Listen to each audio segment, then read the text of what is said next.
Bismi- Bismillah ar-Rahman ar-Rahim. Assalamu alaikum, que la paix soit sur vous. Petite vidéo, je vais essayer de faire très rapide et très concis. C'est pour revenir à l'avant-dernière vidéo, dans l'ordre de la publication, qui s'intitulait Correction d'exercice de la récapitulation des 20 dernières leçons, partie 4. Ok ?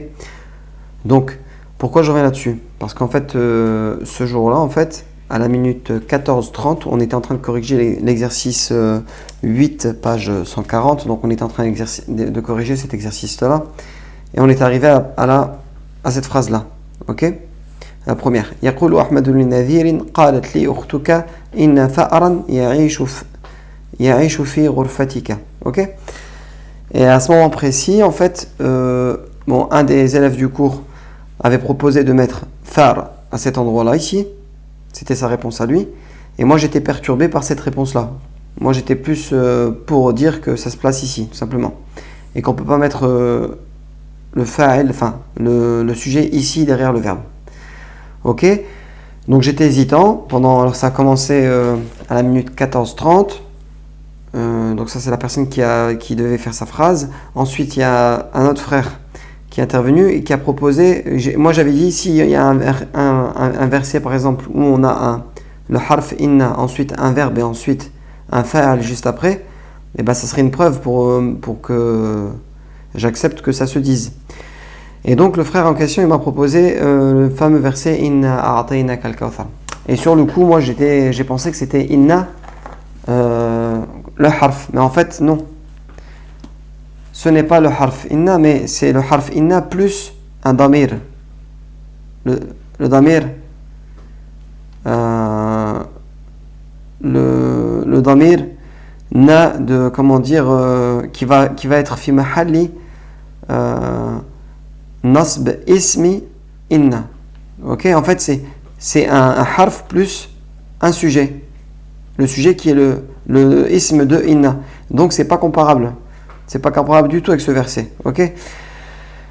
Ça, c'est une première chose. Donc, inna a'tainaka al-kawthar, on a un harf et on a son sujet qui est là, le alif. Enfin, vous voyez là ? C'est pas le harf, c'est pas ça tout seul, en fait. C'est pas inna, le harf inna tout seul. C'est le harf inna plus le damir. Ok ? Donc, on voit bien qu'il y a un alif rajouté ici. Ok ? Et après, on a le verbe qui arrive. Ok ? Bon, déjà, même l'exemple qu'on avait pris, c'était un verbe au présent et ici, on a un verbe au passé.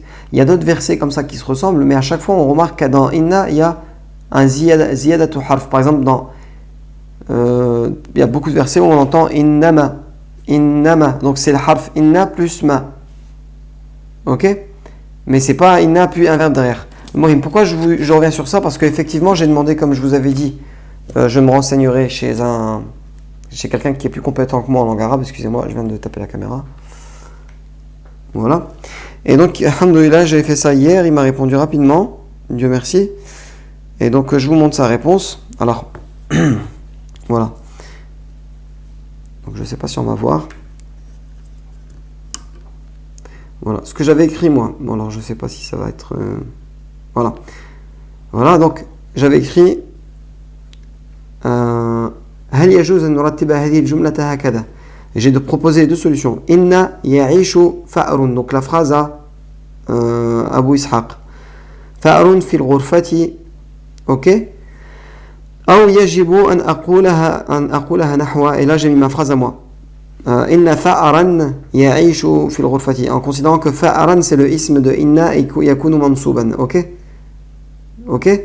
Je lui ai posé ces questions et je lui ai dit أظن أن الجملة الأولى لا يجوز التلفظ بها. Je lui ai dit, je pense que la première phrase on n'a pas le droit de la prononcer.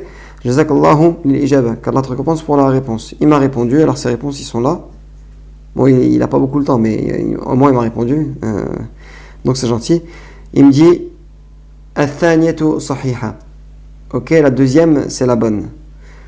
Donc on a bien la confirmation que la première ne se prononce, celle que j'avais mis moi était la bonne. Ok, donc c'est une première chose. Donc je vous rappelle, cette chaîne là donc active depuis je ne sais combien de temps.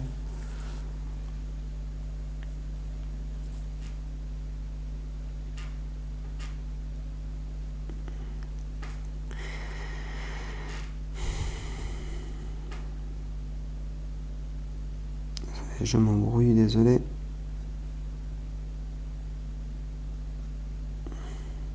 Bon, je comprends pas. Désolé, hop.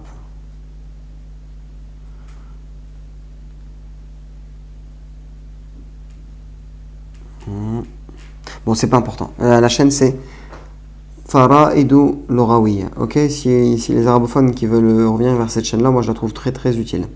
Ok, donc ceci étant dit, donc j'avais dit que le frère avait prononcé ce verset-là. Bon, ça, à un moment donné, 16, à minute 16-10, je dis ça me perturbe un peu. Ensuite, bon, pensant que j'avais entendu inna, le harf inna, et que j'avais oublié que c'était en fait inna bil mad, eh bien j'ai dit ben écoutez, on va l'accepter, machallah, je disais ça au frère Abou Mera. Et ensuite, j'ai quand même dit que je vais laisser cela en suspens et je vais essayer de me renseigner. Donc c'est ce que j'ai fait. Et donc voilà, c'était une petite vidéo de rectification pour vous dire que la réponse, elle est là, en fait, comme elle est écrite. Et ça, c'est faux, de le mettre ici. C'est faux, et d'ailleurs, je vais le gommer maintenant. Comme ça, c'est fait. Et d'ailleurs, bon, de toute façon, moi, j'ai l'habitude de laisser ce qu'il y a avant. Et quand vous y arriverez, vous verrez la prochaine vidéo, vous verrez que le moment où j'étais hésitant, ben, en fait, j'avais bon. Et que mes intervenants, mes élèves, ils m'ont un peu déstabilisé. Voilà. Allez, alhamdoulilah rabbil alamin, je vous souhaite à tous de pouvoir avancer dans l'apprentissage et de vous donner une science utile. Assalamu alaikum.